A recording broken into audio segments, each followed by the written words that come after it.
कल कथा प्रसंग में हमने श्रवण किया किस प्रकार से भगवान सम है, पर इन लीलाओं के द्वारा यह प्रतीत होता है कि भगवान विषम है।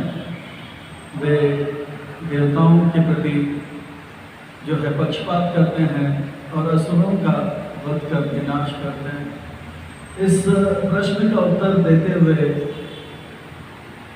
सुखदेव गोस्वामी महाराज जो है युधिष्ठिर महाराज के राजसिया में हुआ जो घटना है उस प्रसंग को छेड़ते हैं। युधिष्ठिर महाराज का यह प्रश्न रहा कि किस प्रकार से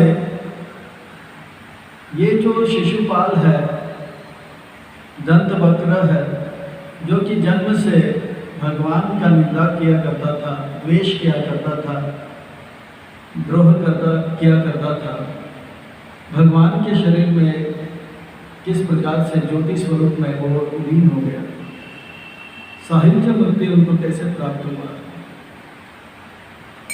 यह आप कृपा करके बताइए। तब नारद मुनि जो है इस बात को पूरे सभा में एक सुंदर कथा के रूप में प्रस्तुत करते हैं और उस सभा में स्वयं भगवान श्री कृष्ण उपस्थित थे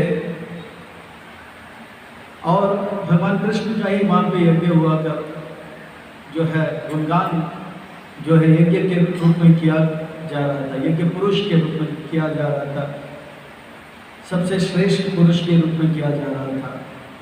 और उस सभा में सारे साधु संत महात्मा भी थे, यहाँ तक कि सुखदेव गोस्वामी महाराज वहाँ पे उपस्थित थे और उसी बात को जो है परीक्षित महाराज को सुना है। आपके दादाजी युधिष्ठिर महाराज ने ऐसे प्रश्न किया था। तब नारद मुनि ने कहा ये जो शिशुपाल है, दंतवक्र है, ये साधारण जीव नहीं है, ये वैकुंठ के वासी हैं, जय विजय।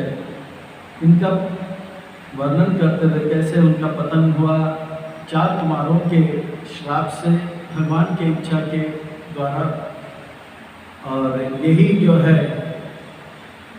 हिरण्याक्ष और हिरण्यकशिपु के रूप में आते हैं। हिरण्याक्ष का जब वध हुआ, जब भगवान ने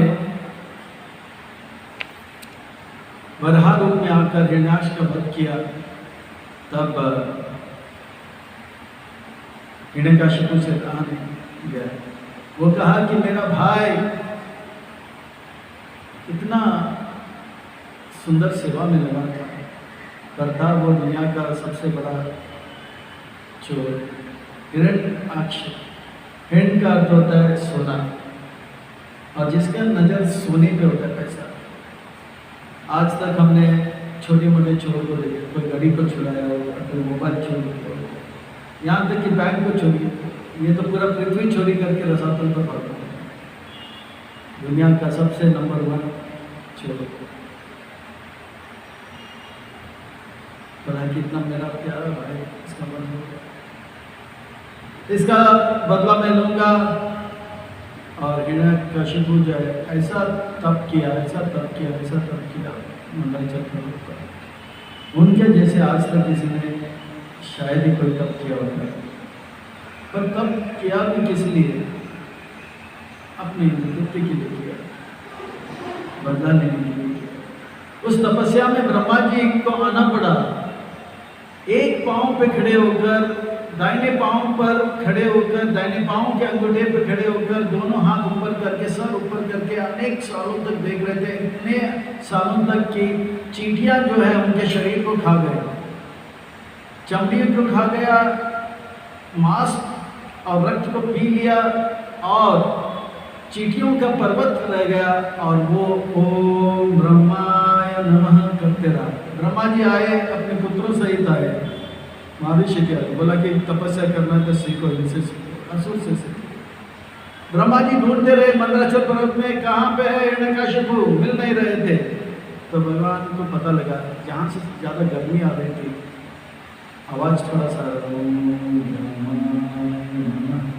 तो कमंडल से जल को छिड़का, गंगा का जल, और जैसे ही वो छिड़का तो तुरंत हिरण्यकशिपु को प्रकट हो गए और उनका शरीर जो हड्डी में था, प्राण हड्डी में था, उसमें मांस आ गया, रक्त आ गया, चमड़ी आ गया, फौलादी शरीर उनका हो गया और दंडवत प्रणाम किया और भगवान से पूछा, ब्रह्मा जी से वर मांगने। ब्रह्मा जी ने कहा वर मांगिए, तो ब्रह्मा जी ने से कहा वो कि मुझे अमृत तत्व का वरदान दीजिए। तो ब्रह्मा जी मुस्कुराने लगे, अमृत तत्व का वरदान मैं नहीं दे सकता हूँ क्योंकि मैं खुद अमर नहीं हूँ, जो मेरे पास है वही मैं दे सकता हूँ। तो बोला ठीक है, मैं ना तो दिन में मरूँ ना रात में मरूँ, ना मैं पशु से मरूँ ना तो इंसान से मरूँ, ना तो अंदर मरूँ ना तो मैं बाहर मरूँ, ना तो मैं जो है अस्त्र से मरूँ, ना तो किसी प्रकार के शस्त्र से मरूँ। इस प्रकार से अनेक उन्होंने उपाय बनाए जिससे कि वो मृत्यु को टाल सके। अब ब्रह्मा जी ने कहा तथा अस्त्र और छिड़, और इसके बाद हिरण्यकशिपु का अत्याचार चालू हो गया। हिरण्यकशिपु बन गया दुनिया का नंबर 1 टेररिस्ट। पर इसी दौरान प्रहलाद महाराज का जन्म हो जाता है और प्रहलाद महाराज जो है माँ के गर्भ में शिक्षा प्राप्त करते हैं और ऊंचे कोटि के भक्त बन जाते हैं। जो शिक्षाएं नारद मुनि से उन्होंने पाया था, इसका वर्णन अगले अध्याय में आएगा, वो शिक्षाओं पे आधारित वे भगवान का रोज स्मरण करते थे। उनकी माँ चिंतित हो गई, ये प्रहलाद जो है कभी कभी रोता है और कभी कभी हंसता है, और उनकी माँ को तो कुछ पता नहीं था क्योंकि इनकी माँ कयाधु ने शिक्षा लेते वक्त सो गया। जब भागवत चल रहा था वो कराटे मार के सो रहा था, और प्रहलाद जो था माँ के गर्भ में एकदम एकटक होकर कमर कस के सुन रहा था। तो कयाधु को कुछ पता नहीं नारद मुनि ने क्या कहा क्या नहीं कहा, और ये ऊंचे कोटि का भक्त बन गया। वो हंस इसलिए रहा था कि नरसिंहदेव भगवान उनके सामने प्रकट हो गए और नरसिंहदेव भगवान जो है उनको प्रेरणा दे रहे। और जब नरसिंह भगवान उनकी खेल खेल में थोड़ा दूर हो जाते थे, सोशल डिस्टेंस मेंटेन करते थे, तो वो बोला अरे नरसिंह भगवान कहाँ गए मेरे भगवान, तो रोते थे। ये है ऊंचे कोटि के भक्तों का वर्णन जब भाव के स्तर पर आता है, प्रेम भक्ति के स्तर पर आता है, उन अष्ट सात्विक विकार जो है उनको प्रकट करने पर कयाधु को पता नहीं लग रहा था ये क्या हो रहा है। उन्होंने अपने पतिदेव हिरण्यकशिपु से कहा, देखो प्रहलाद ऐसा क्यों कर रहा है, कभी हंसता है कभी रोता है, तो कभी कभी वो हरी हरी करता रहता है, हरी हरी करता है। ठीक है, चिंता मत करो, अब तो ये छोटा सा बालक है, हम इसे Hiranyakashipu institute of higher technology में डालेंगे, जहाँ पर वो किस प्रकार से सम दान दंड वेद से पॉलिटिक्स करेगा, राजनीति करेगा, कूटनीति करेगा, और देखो कितना स्मार्ट बनकर वो आएगा। चिंता मत करो। प्रहलाद जो था हिरण्यकशिपु का छोटा और सबसे प्यारा और लाडला बेटा था। हलाद, समहलाद, अनुहलाद और सबसे प्यारा प्रहलाद। प्रहलाद कल से आपका स्कूल चालू हो जाएगा, गुरुकुल में जाना होगा, शुक्राचार्य संगमक जो है आपको शिक्षा प्रदान करेंगे। सीखो सीखो, हिरण्यकशिपु इंस्टीट्यूट और हायर टेक्नोलॉजी में आप गोल्ड मेडलिस्ट लेकर आओ और राजनीति की सीखो। तो बोला ठीक है, सीखना क्या होगा पिताजी? तो बोला कुछ नहीं, यही सीखो कि प्रकृति जीवन का लक्ष्य है। हाँ, रात को खाओ पियो, दिन को आराम करो। बम्बई से आया मेरा दोस्त को आराम करो, और कल क्या होगा किसको पता। अभी जिंदगी का ले लो मजा, और ये जो है जीवन हंसने गाने के लिए, जिंदगी हंसने गाने के लिए है। कभी इसे खोना नहीं, खो के रोना नहीं। ओह, ये बात है। पर प्रहलाद महाराज को ये बातें कभी थोड़ा सा भी जो है इसका असर नहीं पड़ा, क्योंकि प्रहलाद महाराज जो है एक ऊंचे कोटि का शिक्षा प्राप्त किया था, एक प्रेम भक्ति के स्तर पर थे, इसलिए उन बातों को ज़्यादा नजरअंदाज करते हुए वे फिर से चल पड़े। वो भक्त जो माँ के गर्भ में उल्टा लटकते हुए शिक्षाओं को अच्छी तरह से ग्रहण कर सकता है, वो भक्त ऐसे छोटे मोटे जब अनुकूल परिस्थिति में कुछ ऐसे बातें सुने तो उसका असर नहीं पड़ेगा। तो प्रहलाद महाराज जो है स्कूल में गए, स्कूल में बहुत सारा उनको पढ़ाया गया था, बोलो नाचो गाओ मौज मस्ती करो, सब बहुत कुछ किया, पर प्रहलाद महाराज को कुछ असर नहीं पड़ा। प्रहलाद महाराज जब पहले वेकेशन से आया तो हिरण्यकशिपु बहुत खुश होकर अपने घर में बिठाए, बोला प्रहलाद आप बताइए कि गुरुकुल में आपने क्या सीखा? तो बोला पिताजी गुरुकुल में मैंने ये सीखा, श्रवणम कीर्तनम विष्णु स्मरणम पाद सेवनम अर्चनम वंदनम दास्यम साज्यम आत्मनिवेदनम इति पुंसर्गीता भक्ति जनवलक्षणम। इस प्रकार से भक्ति के 9 लक्षणों को सुना तो हंसने लगा। बुलाओ संत अमर को, ये क्या शिक्षा दिया है इनको? बोला ये हमने नहीं सिखाया। किसने सिखाया? गुरुजी ने सिखाया। कौन गुरुजी सिखाया आपको?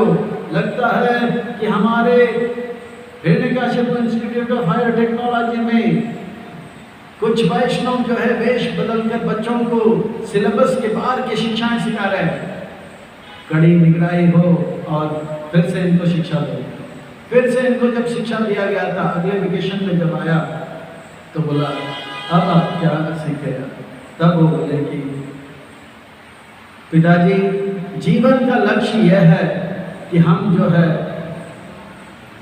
वन में जाएं और हरि का भजन करें। हरि विष्णु कृष्ण इनका नाम ले लो। तो इस बार हिरण्यकशिपु से रहा नहीं गया। प्रहलाद को अपनी गोद से फेंका, बोला कि इस कल नायक को अभी इसी पर दंड दिया जाए। ये परिवार का सदस्य होते हुए भी परिवार का अहित कर रहा है।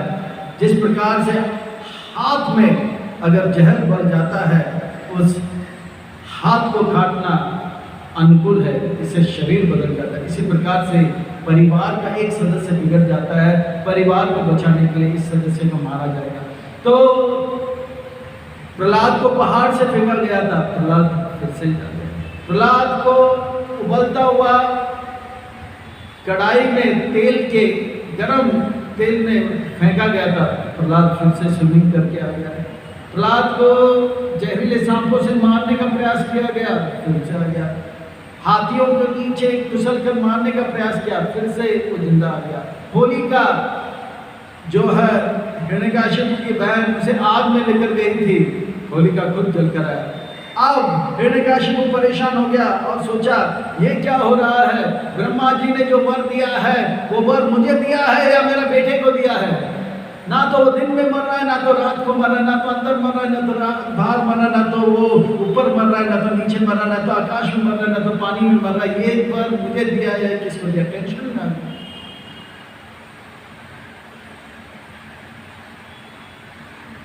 फिर सोचने लगा, लगता है कि पिताजी का प्रॉपर्टी जैसे बेटे को चला जाता है, लगता है इसको ये वरदान जो है उनके पास चला गया। तब संत और अमर ने कहा हिरण्यकशिपु से, अब चिंता मत करो और एक बार मौका हमें दीजिए, इस बार हम उसे अच्छा ट्रेनिंग देंगे।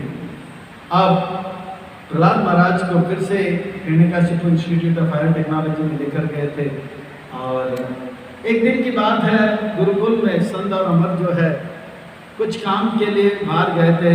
तब सारे बच्चे खेलने लगे, आओ हम लोग साखली खेलते हैं, पकड़ा पकड़ी खेलते हैं, हाँ जो लंगड़ी खेलते हैं और जो है चोर पुलिस इत्यादि खेलते हैं। प्रहलाद बोला ये खेल में इतना मजा नहीं है, मैं एक और खेल खेलता हूँ। वो खेल क्या है?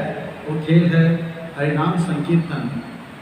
फिर बोला ये हरिनाम संकीर्तन क्या होता है, ये कैसे करना है? तो बोले निकालो करताल और नृतन और गाओ, हरे कृष्णा कृष्ण कृष्ण हरे हरे, हरे राम हरे राम, राम राम हरे हरे, हरे कृष्णा कृष्ण कृष्ण हरे हरे, हरे राम हरे राम, प्रहलाद ये खेल में तो बहुत आनंद आ रहा है, बहुत अच्छा लग रहा है, ये खेल कहाँ सीखा, कैसे सीखा? मैं बताऊंगा। फिर प्रहलाद महाराज ने जो है अपना शिक्षा जो है वो आरंभ किया। बहुत ही उत्तम कोटि का शिक्षा है। प्रभुपाद की इन शिक्षाओं को बहुत पसंद करते हैं। श्रीमती राधा रानी प्रहलाद महाराज के चरित्रों को बार बार सुनते हैं। चैतन्य महाप्रभु कृष्ण भी स्वयं इसको 1000 बार लाख बार सुने।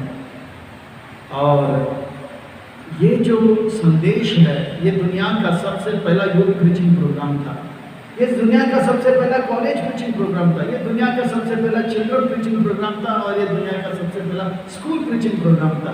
और इसमें प्रीचर था श्री प्रहलाद।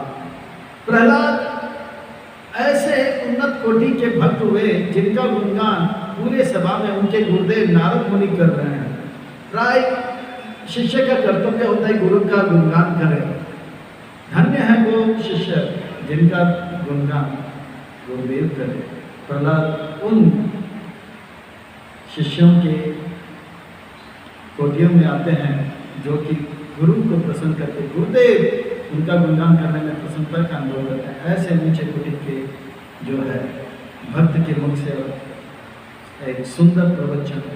ये प्रवचन जो है कम से कम 8 लाख 13 लाख और 17 लाख, 8 लाख को 17 से 8 लाख को 17, द्वापर युग 8 लाख का होता है, त्रेता युग 13 लाख का होता है और सतयुग 17 लाख का।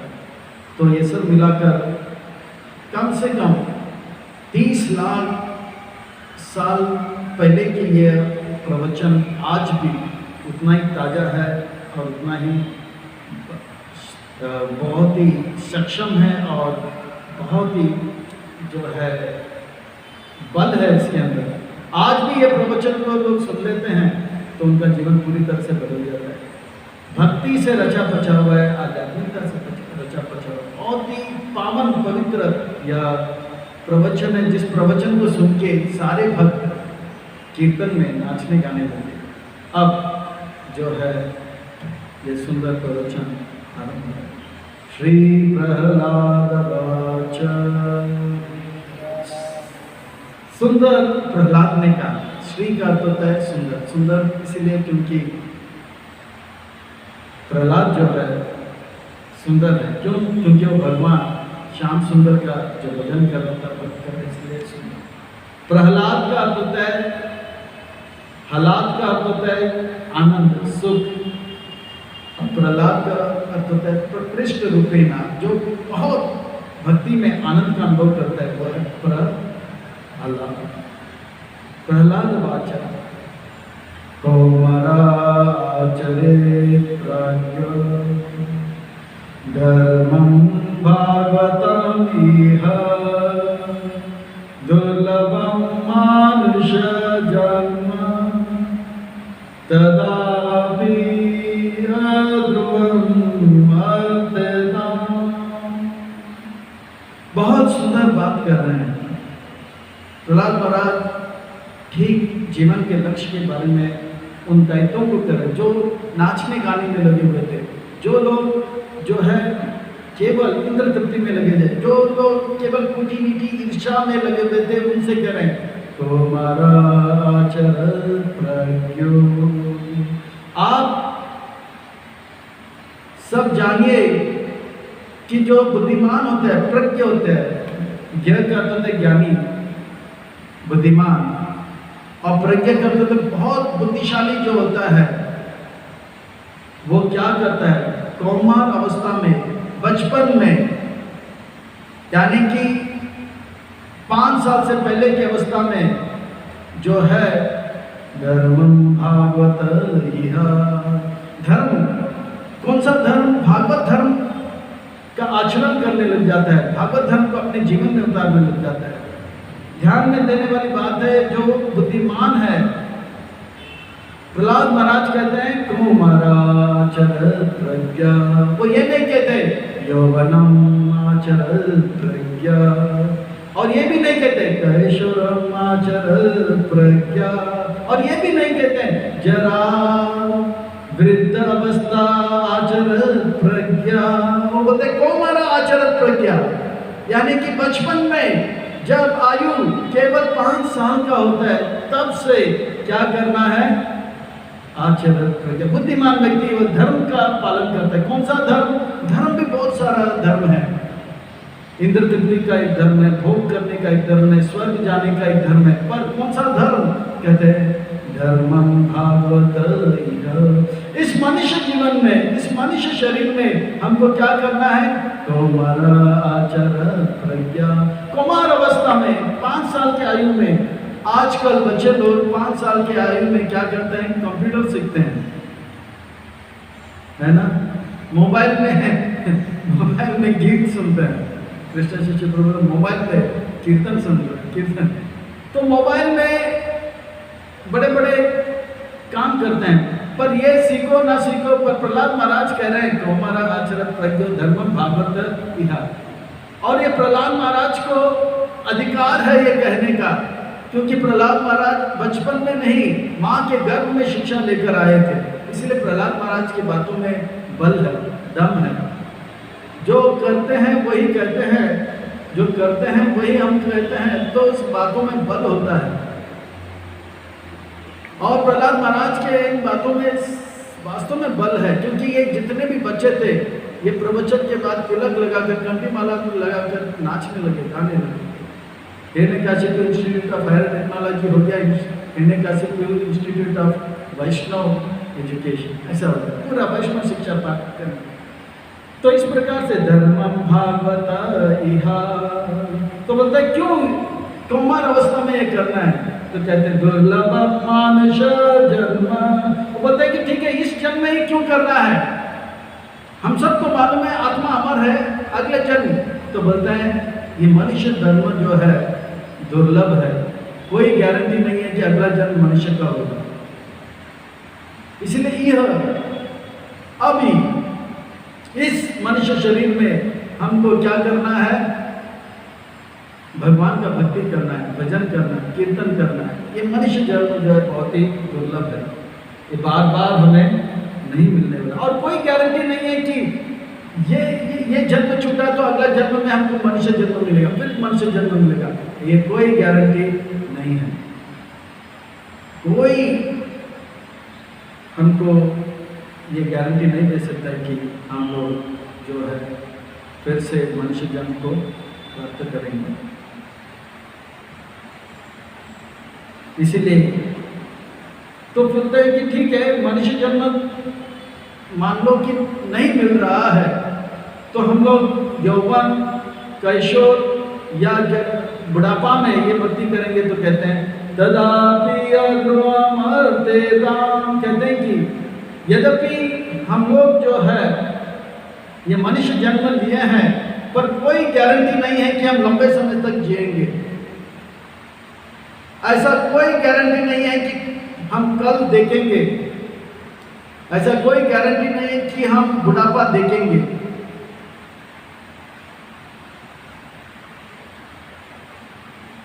क्या जिन लोगों ने आज तक मनुष्य जन्म लिए हैं, उनका मृत्यु क्या बुढ़ापा आने के बाद आया है?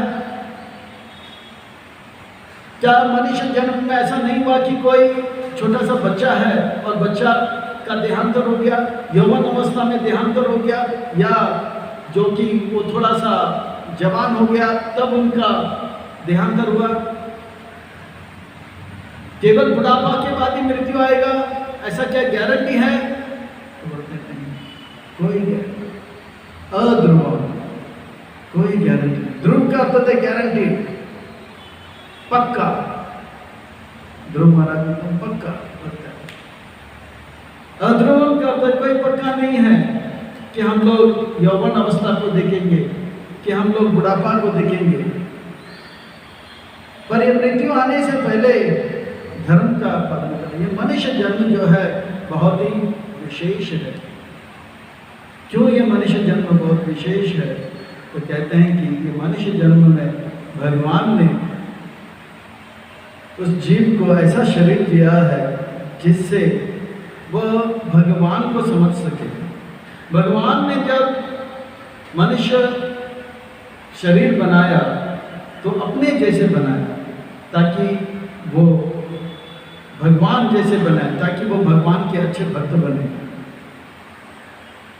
संत महात्मा कहते हैं, विनोद हेतु जब सृष्टि का आरंभ हुआ तो पहला जो है शरीर बनाने लगे, तो एक गधा आया। तो भगवान ने कहा 100 साल जियो। तो वो गधा बोला 100 साल तो जीऊंगा, भगवान 100 साल करूंगा क्या? करना क्या है? आपको धोबी के घर से घाट तक जाना है भोजा लेकर, और घाट से घर तक बसना है। धोबी का जो बोझ है उसे उठा के लेकर जाना। बोला 100 साल यही करना है, भगवान दया करो, कृपा करो, कुछ तो करुणा करो, हम पे कृपा करो। तो बोला ठीक है, आप केवल 50 साल जियोगे। तो गधा फिर बंदर आया, बंदर से कहा आप जियोगे 60 साल। भगवान 60 साल क्या करूँगा मैं? तो कहा कि आप एक पेड़ से दूसरे पेड़ छलांग लगाओगे, एक पेड़ के टहनी से दूसरे पेड़ के टहनी पर छलांग लगाओगे, यही करते रहोगे 60 साल तक यही करूँगा, भगवान दया करो, कृपा करो, करुणा करो। तो बोला कोई बात नहीं, आप जियोगे 30 साल। अब 30 साल माँ बंदर चले।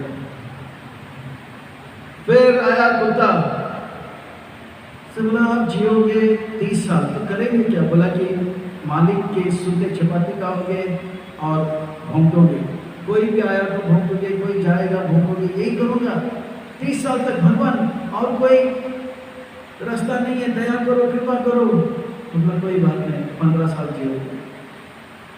फिर मनुष्य आया तो मनुष्य से कहा आप जियोगे 15 साल। बोला 15 साल क्या करोगे? तो बोला 15 साल आप नाचोगे, गाओगे, खेलोगे, कूदोगे, मौज करोगे, मस्ती करोगे। 15 साल ही मौज मस्ती, नाचना, गाना और खेलना। 20 साल बोलते हैं, ठीक है 20 साल। 20 साल तक केवल कितना? भगवान दया करो, कृपा करो, करुणा करो। 20 साल, केवल 20 साल, केवल 20 साल। तो कोई बात नहीं, तो आपको मिलेगा वो कुत्ते का कितना साल? 15 साल। वो बोला 35 साल ही। बोला ठीक है, वो गधे का बचा हुआ कितना साल था? 30 साल, वो भी जोड़ दो तो कितना साल हो गया? 55 साल हो गया। हाँ 55 साल हो गया। बोला 55 साल केवल। तो बोला वो गधे का कितने साल बच गया था? 50 साल बच गया था, उसको भी जोड़ दो तो जियो 100 साल। तो 100 साल में अगर हम देखेंगे कि मनुष्य क्या करते हैं, पहला 20 साल वो पढ़ाई करता है, स्कूल कॉलेज जाता है, मौज मस्ती करता है, खेलता है और खूब जो है मस्त रहता है। फिर दूसरा जो 30 साल है नौकरी में लग जाता है, बिजनेस में लग जाता है और गधे की तरह मेहनत करता है। और जब बुढ़ापा आ जाता है तो 4 बेटा है या 5 बेटा, एक बेटे के घर से दूसरा बेटा, तीसरे, ऐसे चलता रहता है।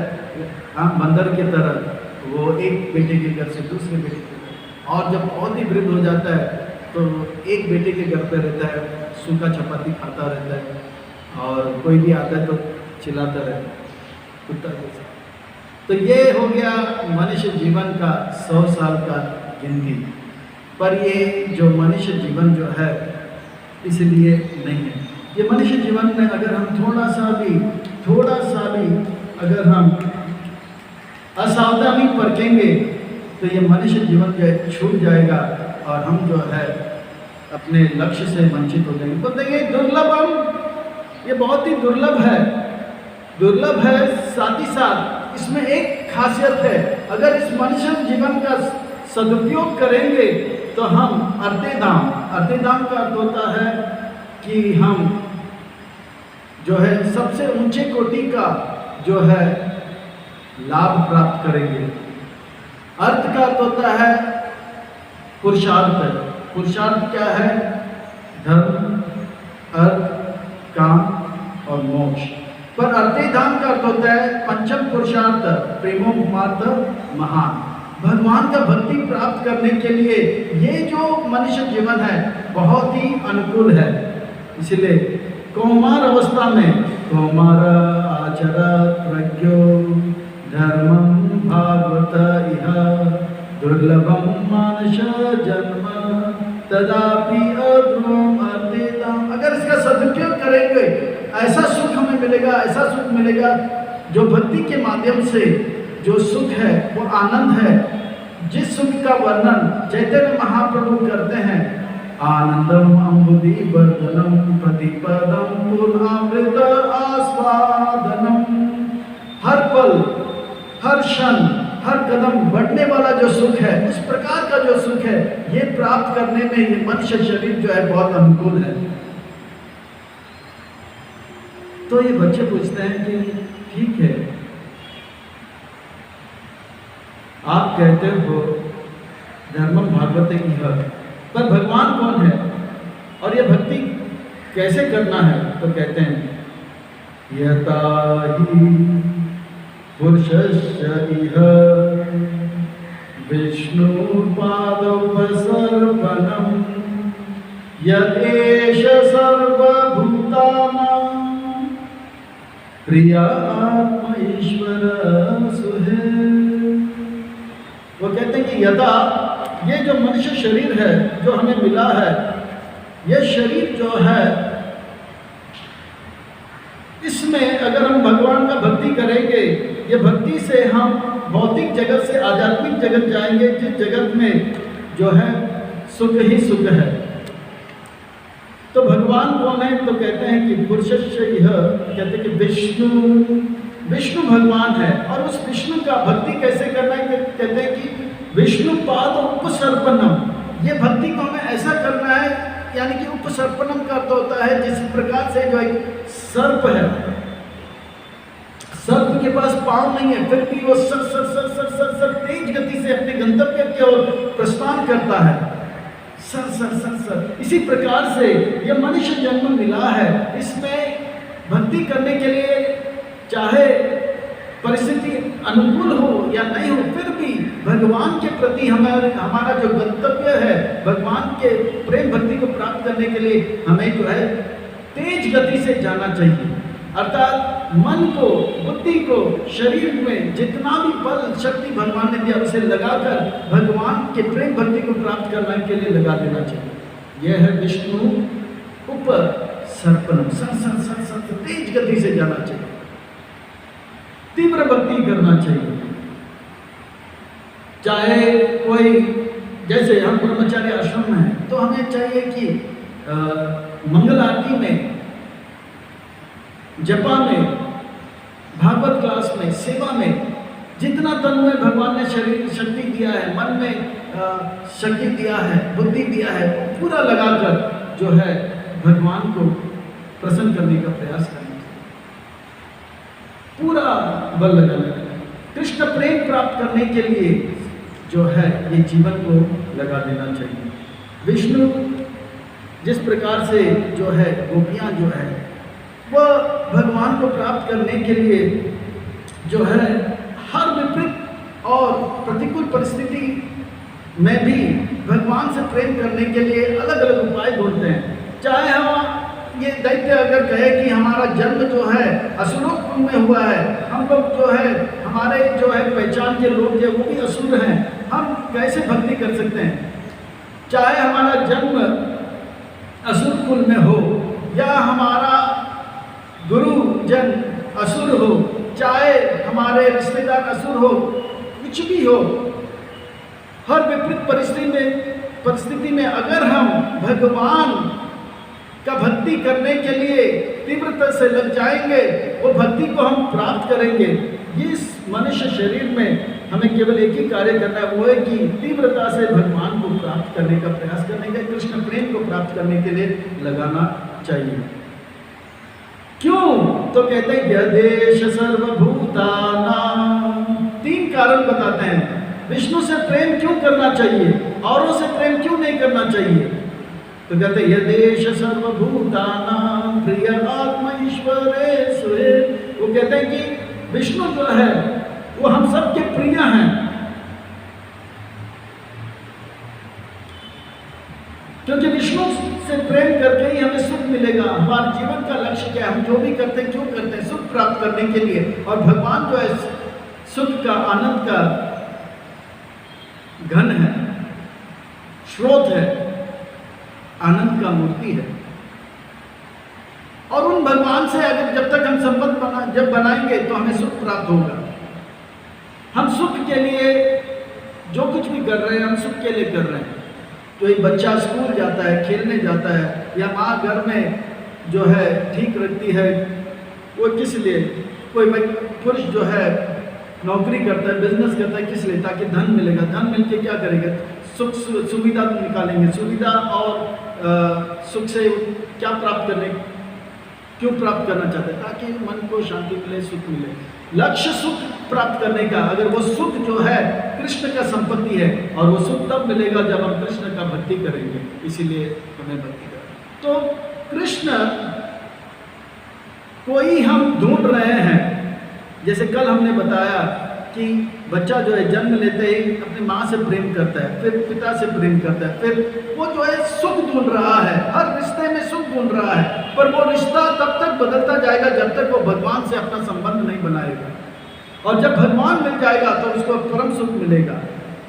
तो ठीक है, हम भगवान से प्रेम करते हैं। क्या भगवान हमसे प्रेम करते हैं? तो कहते हैं आत्मा ईश्वर, वो हमारे ईश्वर हैं, वो परमात्मा है, वो ईश्वर है, तो वो हमारे स्वामी हैं। ठीक है, अगर वो हमारे स्वामी हैं तो हम उनके दास हैं, हम उनके चाकर हैं, हम उनके नौकर हैं। तो स्वामी है। वो हमें कठोरता से दंड देंगे, पीटेंगे, ऐसा स्वामी है? नहीं, बल्कि सुहित है, वो हमारा हित चाहते हैं। इसलिए प्रिय है, वो हमारे स्वामी हैं और हमारे सुहित है। सुहित का अर्थ है हमारे हित के लिए जो कुछ भी है वो जरूर करेंगे। ऐसे भगवान जो है, विष्णु जो है, उनका हमें भक्ति करना। और कैसे करना है? तीव्र भक्ति करना है। जैसे राधा रानी का वर्णन आता है, गोपियों का वर्णन आता है। बोलते हैं कि हम कृष्ण को देखने का प्रयास करते हैं, पर दाएं और परिवार के सदस्य हैं और बाएं और गांव के लोग हैं। अब कृष्ण को देखना कैसा है? अगर इस प्रकार से मुड़ के देखें तो सबको लगेगा अरे ये जो है पुरुषों के पर पुरुष पे नजर डाल रही है। चुप चुप के फिर से भी एकदम तिरछी नजर से कृष्ण को देखते हैं। और वो भी कृष्ण का दर्शन करने के बाद कृष्ण का सौंदर्य जो इतना भा लेता है कि कृष्ण गाय चले जाते हैं, आगे गोचारण करने के लिए निकल जाते हैं, तो उनका जो है याद सताने लगता है। तो गोपियाँ पूरे समय जो है कृष्ण का स्मरण करते करते कृष्ण का जो है इस प्रकार से भक्ति में रच-पच जाते हैं। इसी प्रकार से तीव्र भक्ति करना चाहिए। ये तीव्र भक्ति के बारे में एक शिष्य को शिक्षा दे रहा था। गुरु जी कह रहे थे कि हमको तीव्र भक्ति करना है, तीव्र भक्ति करना है, तीव्र भक्ति करना है। तो बोले तीव्र भक्ति क्या होता है?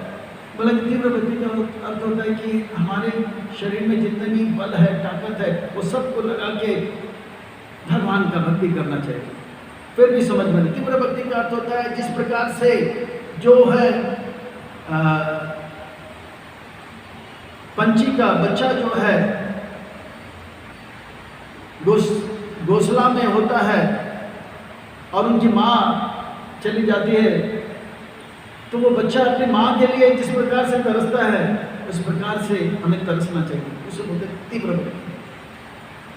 तो बोला नहीं समझ में। तो बोले कि जिस प्रकार से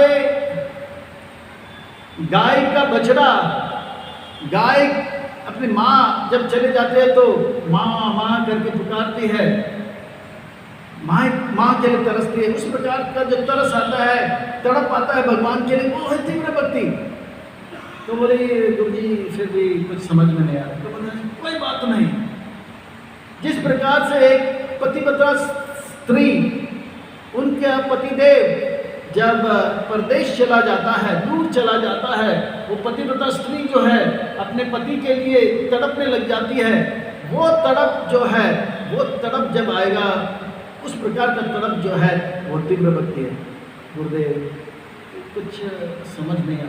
तो बोला ठीक है, कल एकादशी है, कल सब हम नदी के तट पर जाएंगे और नदी में स्नान करेंगे, फिर मंगल आरती का जब नदी में करेंगे। ठीक है। तो सब गए थे। तो गुरुदेव ने पहले से ही दो हट्टे कट्टे पहलवान को, शिष्य को बोले इसको तीव्र भक्ति का शिक्षा दे। तो जैसे ही गया नदी के तट पर, तो शिष्य लोग जो है दंडवत प्रणाम किए और नदी के तट पे सब स्नान करने लगे। जैसे नदी के अंदर वे गए, पहले तो नदी को प्रणाम किया, फिर दाहिने हाथ से जल को स्पर्श किया, फिर दाहिने पांव से नदी के अंदर चले और नदी के अंदर गए। आप लोग अगर जाने तो जाओ, मैं थोड़ा लंबा करता रहूँगा। ठीक है, आप लोग उठ के जा सकते हैं क्योंकि ये थोड़ा लंबा हो गया। ये मैं रिकॉर्डिंग कर रहा हूँ, आप लोग सुनना है तो सुन सकते हैं। तो अंदर मतलब आप थोड़ा लंबा हो गया। तो इस प्रकार से जो है नदी में वो गए, तो उनके जो शिष्य हैं, उनके शिष्य जो पहलवान थे, वो लोग एकदम से दबा के रख दिया था। तो पानी में डुबकी जैसे ही लगाया तो उसके कंधे में पकड़ के रखा, तो वो तड़पने लगा और वो सांस लेने के लिए तड़पने लगा पानी के अंदर। वो दूसरा सांस लेने के लिए तड़प रहा था, इतना तड़प रहा था कि आखिर में उसने पूरा शरीर का बल लगा के वो पहलवानों को एकदम से झटका देकर निकाल दिया। फिर से गुरुदेव ने इशारा किया, इसको फिर से पानी के अंदर डालो। तो पानी के अंदर जैसे डाल दिया, तो फिर से जब पकड़ के कस के रखा था, तो वो फिर से तड़पने लगा, फिर से तड़प। दूसरा सांस लेने के लिए उसको उन्हें कठिनाई हो रही थी। तो कठिनाई जैसे हो रही थी तो जो है और तड़पने लगा और मरता क्या नहीं करता। तो एकदम से झटका दिया, तो पहलवान 3-4 पहलवान जो थे वो सब निकल गए। फिर वो जो है नदी से बाहर है। गुरुदेव आज एकादशी है और एकादशी में नदी में स्नान करने के लिए आया कि मर्डर करने के लिए जाए? बोला नहीं, ये तो स्नान करने लगा। बोला नहीं, ये देखो ये 2-3 भक्त लोग मुझे पानी के अंदर डुबा कर मारने का प्रयास कर रहे थे। बोला नहीं, क्या हुआ बताओ? जब मैं पानी में के अंदर जो है मैं डुबकी लगाया था और मैं पानी लेने के लिए और जल जो है अर्पण करने के लिए ऊपर ही आ रहा था, कंधे पे हाथ डालकर मुझे दबा के रख दिया था और मैं उठ नहीं पा रहा था। ठीक है, और क्या हुआ? और क्या? पानी के अंदर मैं तड़प रहा था, ऐसा लग रहा था कि मेरा छाती फट जाएगा, मैं सांस में नहीं पा रहा था। तब क्या हुआ?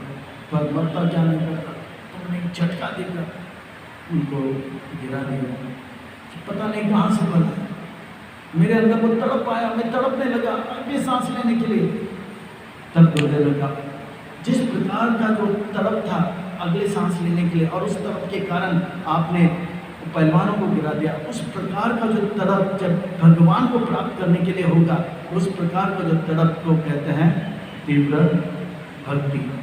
तो ये तीव्र भक्ति जो है जब हम अपने जीवन में लाएंगे तब जो है हमारा जीवन सार्थक हो जाएगा। तो ये जो है तीव्र भक्ति है। अब समझ में आ गया। वो शिष्य का बहुत अच्छी तरह से मैं भूलूंगा, कभी नहीं भूलूंगा। तो इस प्रकार का भक्ति जो है मनुष्य जीवन में करना है, और ये कब तक करना है और कैसे करना है, इसके बारे में प्रहलाद महाराज से प्रश्न जब पूछा गया तो बोले ठीक है हम भक्ति तो करेंगे पर हमको सुख चाहिए, वो सुख कैसे मिलेगा? तब प्रहलाद महाराज अगले श्लोक में कहेंगे, बड़ा सुंदर कहेंगे कि ये सुख जो है अपने आप आएगा, जिस प्रकार से दुख जो है अपना आप आएगा। तो उस बात को हम कल कथा प्रसंग में करेंगे। अब वाणी को यहीं पे बिना कहने का तात्पर्य यह है कि हम सब भाग्यशाली है, मनुष्य देह प्राप्त हुआ, और उस मनुष्य देह में हमें प्रभुपाद जी जैसे महात्मा आचार्य जो है का भी जो है आश्रय प्राप्त हुआ।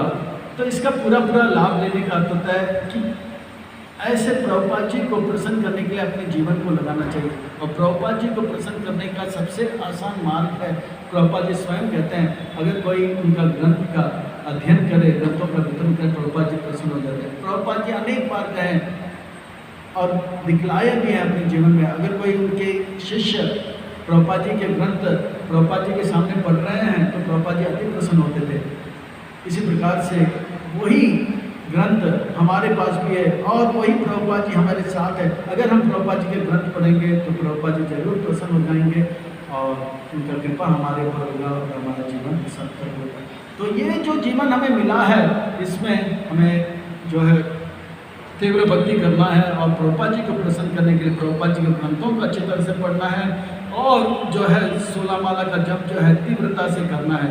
ये बातें जो है प्रभुपाद जी को प्रसन्न करता है। ऐसे अगर हम करेंगे तो हम अच्छे भक्त बनेंगे, औरों को अच्छा भक्त बनाएंगे और इससे प्रभुपाद जी प्रसन्न होंगे और हमारा जीवन सार्थक होगा। श्रील प्रभुपाद की जय। जय जय श्री राधे, जय जय श्री राधे, जय जय श्री राधे श्याम। सबको मिले श्री वृंदावन धाम। हरे कृष्ण।